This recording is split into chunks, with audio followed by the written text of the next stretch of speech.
Hello friends, welcome to my channel. இன்றைக்கி நம்ம வீடியோவில் எனக்கு தெரிஞ்ச விஷயங்களை உங்கள் கூட நான் ஷேர் பண்ணியிருக்கேங்க.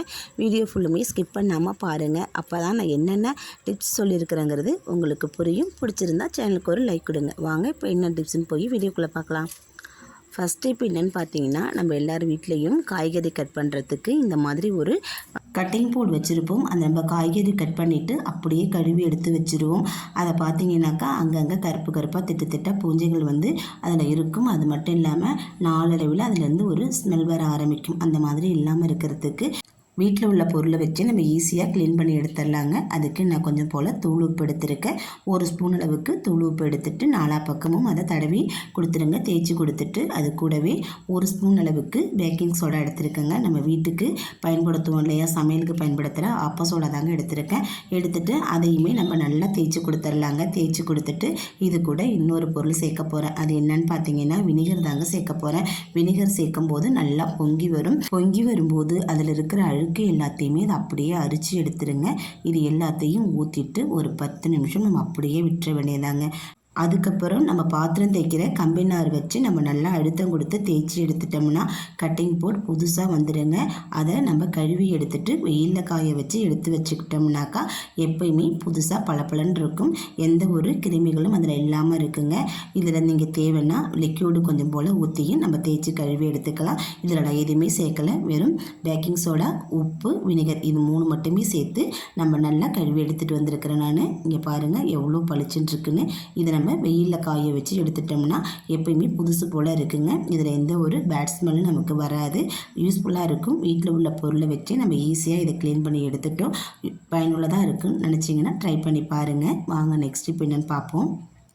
நெக்ஸ்ட் டிப்புக்கு நான் ஒரு சாதாரண தட்டு தாங்க எடுத்திருக்கேன். நம்ம வீட்டில் யூஸ் பண்ணுற தட்டு, யூஸ் பண்ணாத தட்டு எதாக இருந்தாலும் ஒன்று இதை எடுத்துக்குங்க. இது எதுக்கு பயன்படுத்த போகிறோன்னு பார்த்தீங்கன்னா, நம்ம அடுப்பில் சாதம் வைப்போம், பருப்பு இதெல்லாம் வேக வைப்போம், பால் வைப்போம். இந்த மாதிரி வைக்கும்போது ஒரு சில சமயத்தில் கீழே பொங்கி ஊற்றிடுங்க. ஊற்றுனா அந்த தரை எல்லாமே நம்ம க்ளீன் பண்ண வேண்டியதாக இருக்கும். இந்த மாதிரி ஒரு வேஸ்ட்டான பிளேட்டை நம்ம அடுப்புக்கடியில் வச்சு விட்டுட்டோம்னாக்கா பொங்குறது எல்லாமே அதில் வடிஞ்சு ஊற்றிடும், தவிர்த்து கீழே ஊற்றாது. நமக்கு க்ளீன் பண்ணுறதுக்கு நமக்கு ஈஸியாக இருக்குங்க.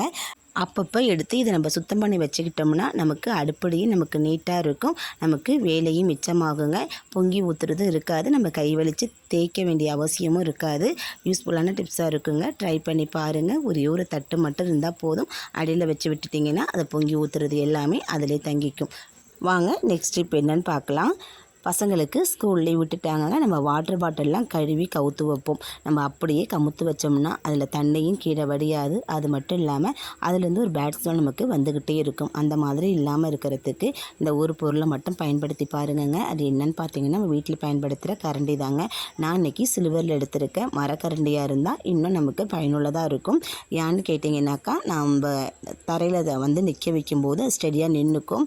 நான் இன்றைக்கி சில்வர் கரண்டி தான் வச்சுருக்கேன். இதை வந்து ஒரு மூலையில் இந்த மாதிரி நம்ம கமுத்து விட்டுட்டோம்னா போதுங்க. அது பாட்டிலும் ஸ்ட்ராங்காக நின்றுக்கும். அதில் உள்ள தண்ணி எல்லாமே கீழே சுத்தமாக வடிஞ்சு வந்துடும். அது மட்டும் இல்லாமல் தண்ணி வடிஞ்சிட்டாலே அதில் எந்த ஒரு பேட் ஸ்மெல்லும் இருக்காது. காற்றோட்டமாக இருக்கிறதுனால எந்த ஒரு வாடையும் இல்லாமல் இருக்குங்க. நீங்கள் மரக்கரண்டி இருந்து வச்சு யூஸ் பண்ணிங்கனாக்கா டப்புன்னு நின்றுக்கும். ட்ரை பண்ணி பாருங்கள். பயனுள்ளதாக இருக்குங்க. வாங்க நெக்ஸ்ட் இப்போ என்னென்னு பார்க்கலாம். நம்ம எல்லார் வீட்லேயும் அரிசி களைஞ்சிட்டு அந்த தண்ணியை தூக்கி நம்ம கீழே ஊற்றிடுவோம். இனிமேல் அந்த மாதிரி ஊற்றாதீங்க. அந்த தண்ணியை ஒரு பெரிய பக்கெட்டில் ஒரு கப் அளவுக்கு இதை ஊற்றி நம்ம குளிச்சுட்டு வரும்போது நம்ம தோலில் இருக்கிற அந்த கரப்பானால் ஏற்படுகின்ற அரிப்பு நமக்கு போயிடுங்க. அது மட்டும் இல்லாமல் நம்ம தலைமுடி அடர்ந்து நீளமாக வளர்கிறதுக்கு இந்த அரிசி தண்ணி நமக்கு ரொம்பவும் பயனுள்ளதாக இருக்குங்க. அது மட்டும் இல்லாமல் நம்ம மீன் கழுவும் போது அந்த மீனை அரிசி களைஞ்ச தண்ணியில் போட்டு வச்சுருந்து நம்ம குழம்பு வைக்கும்போது மீனில் இருக்கிற அந்த நான்வெஜ் ஸ்மெல் கொஞ்சம் கூட வராது. நம்ம கையிலையும் அடிக்காதுங்க. ட்ரை பண்ணி பாருங்கள். இது நம்ம வீட்டு குட்டி தோட்டத்தில் வச்சுருக்கிற செடிகளுக்கும் காய்கறி செடிகளுக்கும் இந்த தண்ணியை ஊற்றிக்கிட்டு வாங்குங்க. நிறைய பூக்கள் பூக்கும், காய்களும் நிறையா காய்க்குங்க. இந்த வெயில் காலத்துக்கு பயனுள்ளதாக இருக்கும். ட்ரை பண்ணி பாருங்கள். வாங்க நெக்ஸ்ட் இப்போ என்னென்னு பார்க்கலாம். ஒரு சின்ன தட்டு எடுத்துருக்கேன். அதில் கொஞ்சம் போல் நான் மஞ்சத்தூள் போட்டிருக்கேங்க. அது கூட கொஞ்சம் போல் தண்ணி ஊற்றி இதை நம்ம நல்லா கலந்து எடுத்துக்கலாம். இதை எதுக்கு பயன்படுத்த போகிறோன்னு பார்த்தீங்கன்னாக்கா நம்ம வீட்டில் கேஸ் அடுப்பு பர்னர் இருக்கும் பார்த்தீங்களா, அந்த பர்னருக்கு தாங்க இதை தடவி விட போகிறோம். இதை தடவிட்டு பாருங்கள், பயன் என்னங்கிறது உங்களுக்கு புரியும். இதை நான் நல்லா கழுவி எடுத்துகிட்டு வந்துட்டேன். இதை கழுவுறதுக்கு கொஞ்சம் போல் பேக்கிங் சோடா, லெமன், உப்பு, கொஞ்சம் போல் சுடு தண்ணி இதில் மட்டும் போட்டு வச்சுருந்து நம்ம ஒரு 2 மணி நேரம் கழித்து நம்ம கழுவி எடுத்தாலே நமக்கு பளிச்சுன்னு இருக்குங்க. இதை எனக்கு தெரிஞ்ச மாதிரி நான் சுத்தமாக கழுவி எடுத்துகிட்டு வந்துட்டேன். இதில் அந்த மஞ்சள் பொடியை சுற்றியும் நான் தடவி விட்டுக்கிறேன். ஏன் தடவுறேன்னு பார்த்தீங்கன்னா, நான் கழுவி எடுத்துகிட்டு வந்த பிறகும் அந்த ஹோல்ஸில் சின்ன சின்ன அடப்பு இருக்குங்க, அது நமக்கு தெரியாது. இந்த மாதிரி மஞ்சள் பொடியை தடவி விட்டுட்டு நம்ம திரும்பியும் இதை கழுவிட்டு அதை பார்த்தோம்னா நமக்கு ஹோல்ஸில் அடப்பு இல்லாத இடத்துல இந்த மஞ்சள் பொடி ஒட்டி இருக்காதுங்க. சுத்தமாக நமக்கு ரிமூவ் ஆகி வந்துடும். இதை ப்ரெஷ்ஷை வச்சு தேய்ச்சி பாருங்கள், சுத்தமாக ரிமூவ் ஆகி வந்துடும். அந்த அடப்பு இருக்கிற இடத்துல இந்த மஞ்சள் பொடி ஆங்காங்கே நமக்கு ஒட்டி இருக்குங்க, சுத்தமாக ரிமூவ் ஆகி வராது. அந்த இடத்துல நம்ம ஊக்க வச்சு நம்ம குத்தி விட்டுட்டோம்னா அடப்பும் நமக்கு கிளியர் ஆகிடும். மஞ்சள் பொடியும் அதில் இருக்காதுங்க. ட்ரை பண்ணி பாருங்கள், பயனுள்ளதாக இருக்கும். அடப்பு சுத்தமாக எடுத்துட்டாலே நமக்கு அடுப்பு சூப்பராக எரியும், நமக்கு கேஸும் மிச்சமாகுங்க. இந்த பர்னரை கழுவி எடுத்துட்டு நீங்கள் நல்லா ஒரு காட்டன் துணி வச்சு தொடச்சி எடுத்துட்டு பார்த்தீங்கன்னா அதில் அங்கங்கே சின்ன சின்ன அடப்பு இருந்துச்சுன்னா நமக்கு கண்டிப்பாக அது தெரியும். அந்த இடத்துல இந்த மஞ்சள் பொடி ஒட்டி இருக்குங்க. அதில் நம்ம ஊக்க வச்சு குத்தி க்ளீன் பண்ணி எடுத்துட்டாலே சூப்பராக பர்னர் நமக்கு க்ளீன் ஆகி வந்துடும். எந்த அடப்புமே இருக்காதுங்க.